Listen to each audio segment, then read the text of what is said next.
God, human, animal, machine. What is the relationship between these entities on a mental level? Before anything else, I'm actually going to start today with a few questions to get you thinking. I won't pause super long after each question, but I'd encourage you, if you're interested, to pause the video and just think about each one for a minute if you have the time. First, of these four entities, God, human, animal, and machine, are there any that you believe are essentially or very nearly essentially equivalent to one another mentally speaking? God, human, animal, machine. Now, a follow-up question, and maybe actually just a better question, the last one wasn't necessarily super well defined. Are any of these things subsets or special cases of the others? For example, you might think that a human is basically a machine.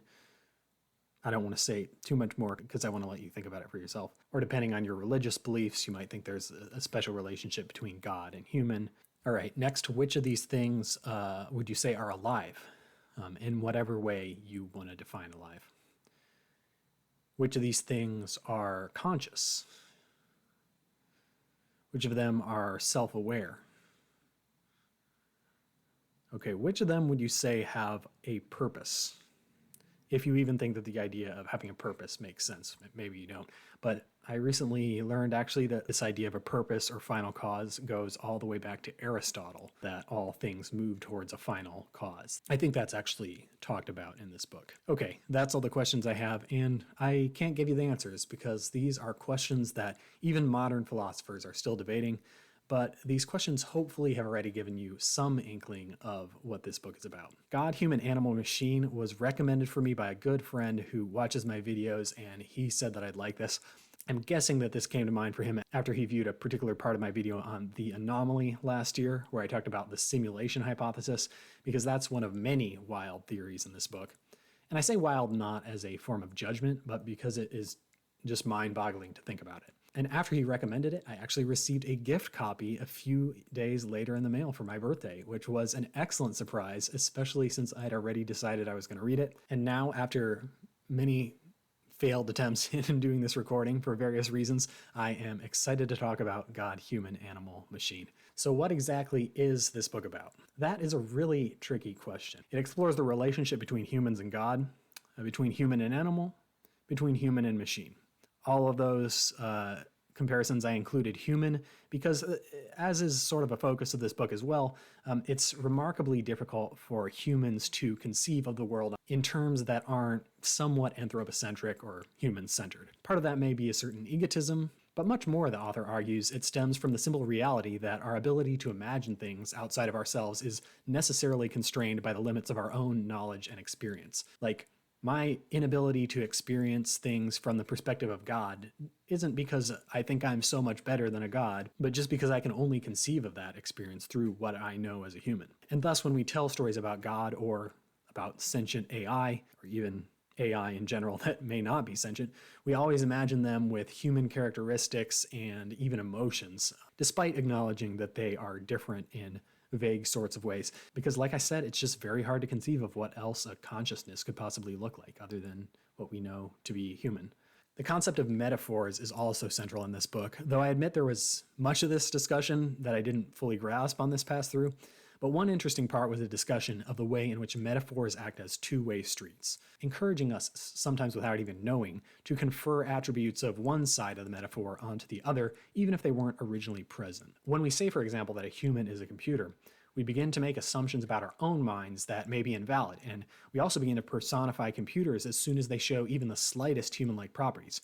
When we say a human is made in the image of God, this not only confers a special status on humans, sort of an element of divinity in all of us, but it also fashions an understanding or conceptualization of God or gods as human-like entities, even while often claiming at the same time that God transcends all possible human understanding. And although modern science has helped us to understand many physical phenomena that previously seemed mystical to humans and were attributed to the powers of the gods, the strictly physical materialism of science seems for the present to have hit against an impasse again when it attempts to explain the phenomena of the mind and of experience. Thus, Ojiblan argues, the history of understanding the natural world has been one of disenchantment and reenchantment. These are key themes that keep coming back through this book.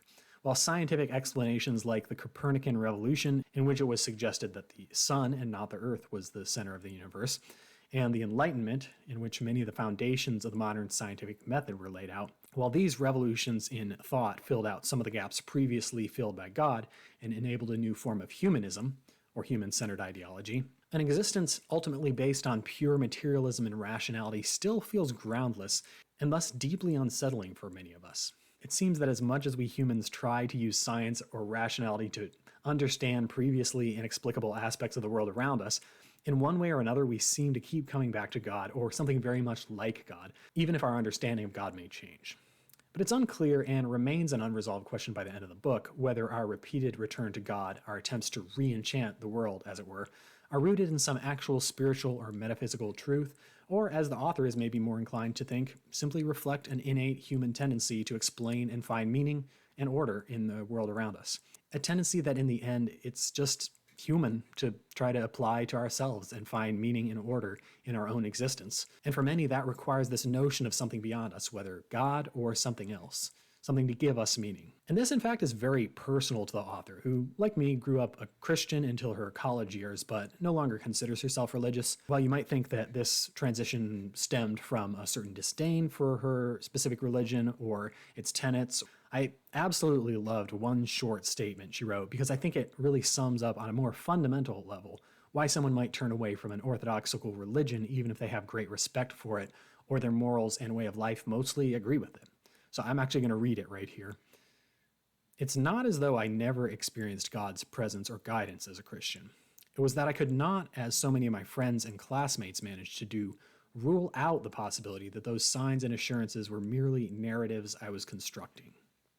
So that's the thing. It could be true. It could absolutely be true. The beliefs of whatever religion you have in mind right now. But there are so many other things that could be true as well. And I'd say that if we really knew the nature of truth, the absolute essence of reality, it's probably something as amazing and as unfathomable as Christian theology or whatever theology you're most interested in posits. And this question of what we should trust as the basis of our knowledge and our lives reemerges many times throughout the book, drawing, for example, upon classic biblical narratives, such as the story of Abraham and Isaac, in which God told Abraham basically to sacrifice his son Isaac, even though this goes against what culture and reason would tell us, or the book of Job, in which God's wisdom is similarly portrayed as not simply beyond, but even sometimes contradictory to human reasoning. And she also draws upon other literature through the ages, like a discussion in Dostoevsky's The Brothers Karamazov between two of the brothers, one religious and one not, about what they can really trust as the basis for living their lives. And the author's take on it is definitely one that leaves a lot open. I found it very interesting. This book is challenging, at least for a general audience and for me. When I started reading it, my first reaction was, wow, this is fascinating work and I really like it. In fact, that was my reaction even right when I received the book and opened it up to a random page to read an excerpt from the middle. There's that many good things in it that you can really just find something great on every page. My second reaction, though, was, wow, this is dense in ideas with new scientists, philosophers, spiritual leaders, and creative minds introduced on nearly every page, along with their ideas about the nature of the mind. If you're familiar with some philosophy already, it may help you along to some extent, but I think it's still unlikely you'll be deeply familiar with the wide variety of sources drawn together in the book. Not only that, but the structure of the presentation is unconventional too. The ideas in it are thought-provoking, engaging, and you can see the common recurring themes along the way that tie different bits together. But I was about halfway through the book before I really reached a point where I would even be able to tell someone who asked what it was about without getting kind of confused. The author just leaps in right from the beginning without a proper introduction or a declaration of what the thesis of the book will be. So when I started reading this, I was thinking I'm going to have to do a video about this because it's so interesting and not super well known, although I think actually it is better known at this point. But I was thinking, how am I ever going to be able to talk about this in a video in a coherent way? Luckily, sooner or later, it did all come together, at least to the extent that I think it needed to. So the structure of the book and just the type of book it is are a bit unusual. On one hand, I think of this as a bit of a pop philosophy book, which is in itself kind of rare, but I think it also risks understating the depth this book reaches at times. The author isn't exactly presenting original philosophical theories, nor does she claim to be a philosopher. She thinks of herself as a writer and a journalist, but nor is she simply telling the reader about a bunch of existing theories. She synthesizes the copious reading that she's done and the discussions she's had about philosophy of mind and about technology and about religion to create a work that still feels very philosophically original. At least original by intersecting the philosophical ideas with her personal experiences and reflections. Now, the presentation of the book is generally in the style of a memoir. It feels like sort of a half memoir, half analytical work. It's a memoir of her learning and thinking about philosophy. But my copy of it does say memoir on the back, so I guess we'll go with that. But whereas I normally think of a memoir as being more personal than anything else, Ojiblan, by contrast, manages to bring in the personal in a way that makes it very much her own story, but without exclusively making the story feel all about herself. She almost wants to make this book a memoir of humanity, using her own experience as a window into the human experience. And I'm sorry if that sounds a little grandiose, but this is a book that feels quite expansive in scope, which is precisely why a clean categorization such as memoir doesn't quite capture it for me. But what it does carry out of the memoir tag is just this sense of deep importance. I really felt the author's own sort of obsession with these questions, this real need or longing to understand these human questions of philosophy in a way that really made the book feel like more than just a recounting of her philosophical journey. The book takes time, at least it did for me. I originally thought I was going to listen to it as an audiobook before my friend sent me a copy, and for me, it's a good thing he did because that really wouldn't have worked well for me. I would have needed to keep pausing and restarting it constantly. It probably took about 10 separate sittings to read it, finishing just 1 or 2 chapters or subsections in each sitting. Not only that, but this isn't the kind of book I personally can pick up at the end of the day after work, an hour before bed, and really engage with its content. It requires a lot of critical thinking, and most of the progress I made on it was done either much earlier in the evening, or preferably, as was the case many times, sitting in a coffee shop and spending an hour or 2 on a given section. But whenever I did take the time to sit down and read, it was hugely rewarding for me, and I certainly had a lot of moments where these ideas that had taken vague shape in my mind somewhere during my 30 years of existence really clicked for me. I don't mean that I learned some new fact or some truth about human existence.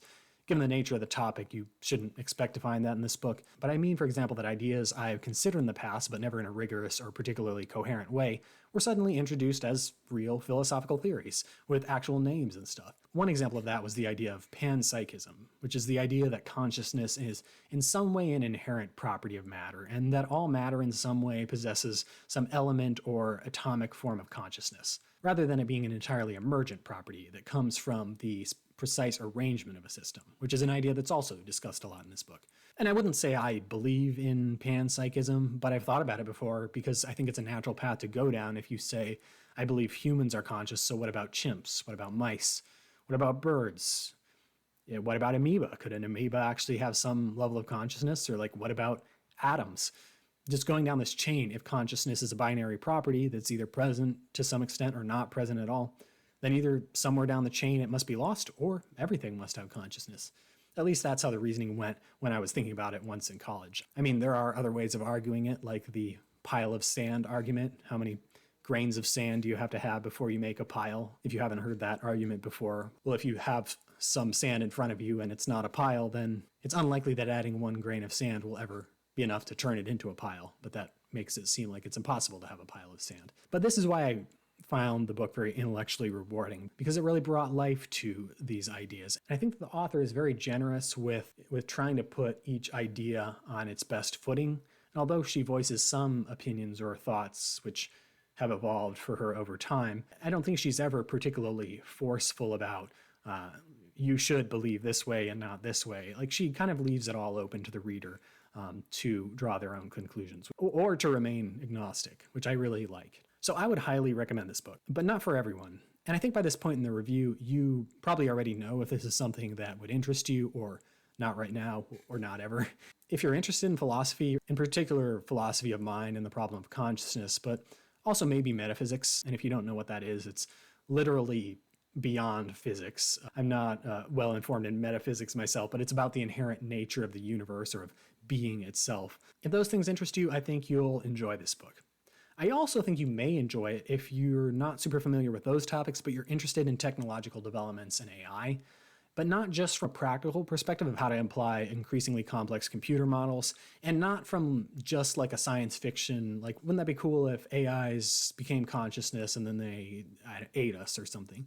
Like, you really have to be willing to keep an open mind and grapple with different possibilities here, some of which you'll probably find ridiculous. But like I said, I do think it's a challenging book not to just be picked up lightly, and there are a lot of philosophical ideas in it, and it probably will make your brain hurt from time to time. I also might not recommend it as casual reading if you're going through an existential crisis or something like that, but who knows? Things work differently for everyone. I mean, the author seems to have gone through a lot of sort of existential struggles herself, and this project seems to have been very nourishing for her. But I mean, as for me, I wouldn't generally describe myself as someone plagued by existential worries, and I think it's fun to speculate on these things, like whether we exist or whether the world is purely physical or purely mental or some of both or some of neither, or if there's not even any separation between physical and mental, like monism, I think it's called. But I'm pretty good at living my life without too much concern about whether everything in front of me is a delusion. I'm first and foremost pretty practical. Still, in the past year, during periods when I found myself feeling more anxious than usual or a little agitated, I definitely see how it could fuel my agitation or vex me unnecessarily. Like last year, I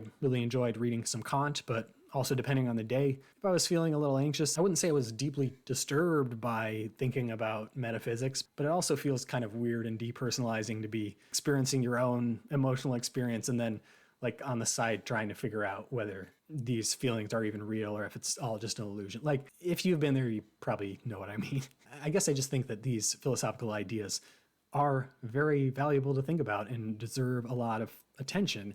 And I think I can give them the best attention and think about them the most rationally when I'm not approaching them from a moment of crisis, which might not be possible for everyone, but for me, it just doesn't feel essential to contemplate these things immediately and form a coherent life philosophy. Like, I'd rather decide what I believe or how I live because it makes sense to me and not because it would feel scary or unsettling if it were true. But all in all, although there may be sort of a brooding element to it at times, I wouldn't call this a dark book. It was a pleasure to read, very inspiring, and I'm so glad I read it and that I took my time with it as I read it. Not only that, but with the wealth of different books, both fiction and nonfiction, that are cited by the author in God, Human, Animal, Machine, it offers plenty more follow-up reading if any of the topics in it really interest you. Like, I guess at some point, I should probably read Kurzweil's futurist text, The Age of Spiritual Machines, if only because it's iconic at this point, and also the Brothers Karamazov. But that's for another time. And until then, happy reading.